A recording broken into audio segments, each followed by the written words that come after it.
Welcome to my channel, The Binge Eating Therapist. I'm Sarah, former binge eater turned psychotherapist, and in this video I want to talk to you about hopelessness and despair. So if you're watching this video, chances are it's either because you're somebody who watches all my videos, in which case, hi, welcome back, or you chose this video specifically because it spoke to you about how you're feeling right now. If you came to watch this video because you're really hoping to be lifted out of this hopeless place, you might prefer to watch this video, which is about hope. This video that I'm talking today to you about is about hopelessness and the willingness to stay with hopelessness. So we're going to explore this darker place today. And if that's just not what you want or need today, then this isn't going to be the video for you. It's probably not good for my YouTube algorithm to be telling people to switch off, but I want people to get what they need at the time that they need it. I thought if I ever recovered from binge eating, that I would never have to feel those levels of despair, hopelessness, shame, failure, all those kinds of things. And a couple of weeks ago, I put up a video about failing and how I was in a place where I was experiencing a lot of these feelings. And you guys were wonderful. I mean, you sent me such lovely messages and support, and had a number of private messages from you as well. But a lot of the messages were there trying to convince me that I wasn't a failure. And I get the sentiment behind that. But I suppose what I would want to say to that is it's okay to feel like a failure sometimes. It's okay to feel hopeless and despair. And actually one of the challenges is being willing to do that, to say it's okay to feel this, because we try and go around it. And this is when you end up reaching more for food or for distractions or for anything to avoid having to go through this pit of hopelessness and despair. I chose this topic today because I've been listening to a series of lectures by a guy called Thomas Moore, who's a psychotherapist who's written a lot of books, and most of his books are around the soul. He talks about our soul. And this particular series of lectures was a dive into the concept of something called the dark night of the soul. You might have heard that phrase before. It has been used in various different places. I think it was originally coined by a 16th century saint, Saint John of the Cross, I believe. And the dark night of the soul doesn't have to be a literal night. A dark night of the soul can be a week, a month, a year, maybe even years. And what it is, it's not just feeling sad, it's not just feeling pain. It is when that sense of like meaning in life is gone, and maybe even your sense of self has just been shattered. And one of the things he said in his lecture, which really, really struck me, he said it is so important to develop a life philosophy that includes the darkness. So we live in a world of social media and marketing.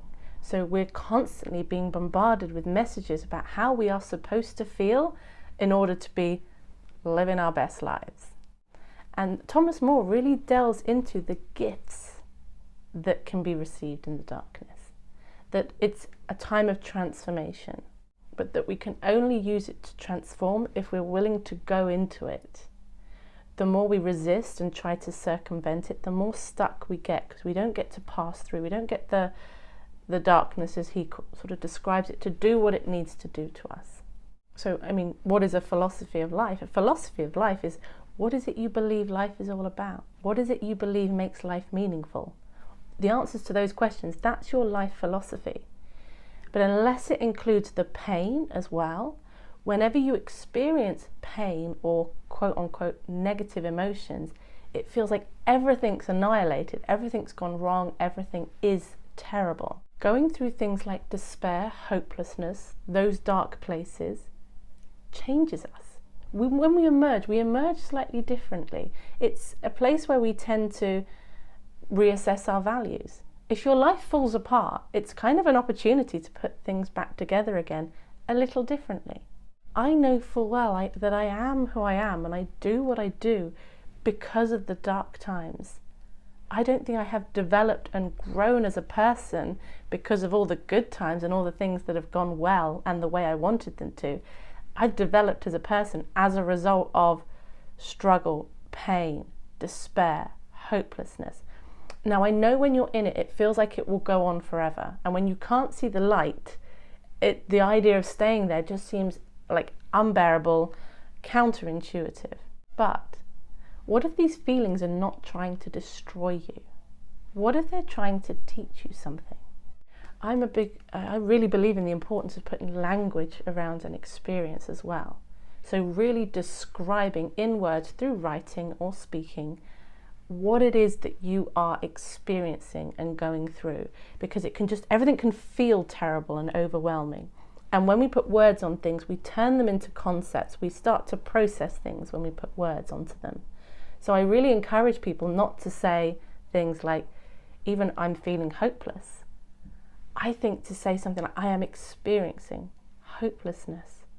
I'm experiencing despair.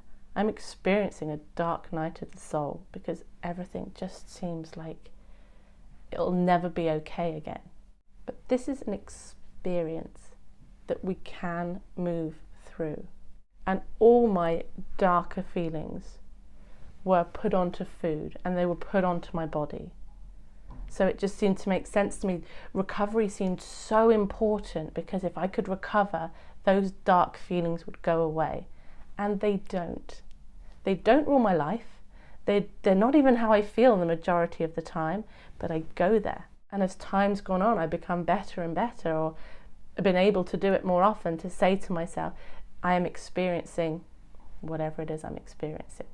And to keep talking to myself about it as an experience. So part of my life philosophy is there are going to be dark times, and there are going to be times when everything feels hopeless, and that is actually a part of life, and not just a horrible part of life that we have to endure, an important part of life for growth, development, learning, discovering our values and what really matters to us.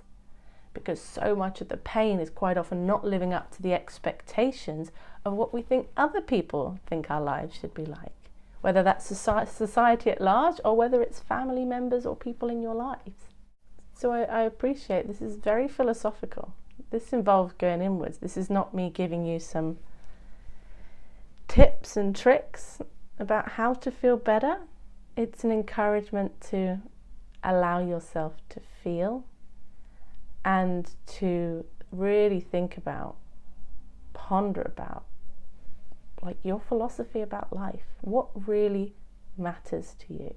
And are you willing to incorporate a bit of darkness in that as well?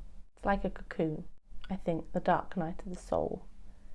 They often use that analogy of a caterpillar in a cocoon, that the very struggle to try and get out of the cocoon, because it struggles for a while to break free, is what builds the strength, so that when the cocoon breaks open, they have the strength to fly. So what if this struggle is actually making you stronger? There's loads of potential meaning here. And when we have meaning, we can survive a lot. It's when that sense of meaninglessness is gone, that's a tough place to be. Sometimes it's a necessary place to go through, but we do want to kind of find some meaning. We want something to hold on to. And I think the answer to that often lies in the bigger existential questions. Hope you're doing all right after that, and go well, and I will see you on the next video.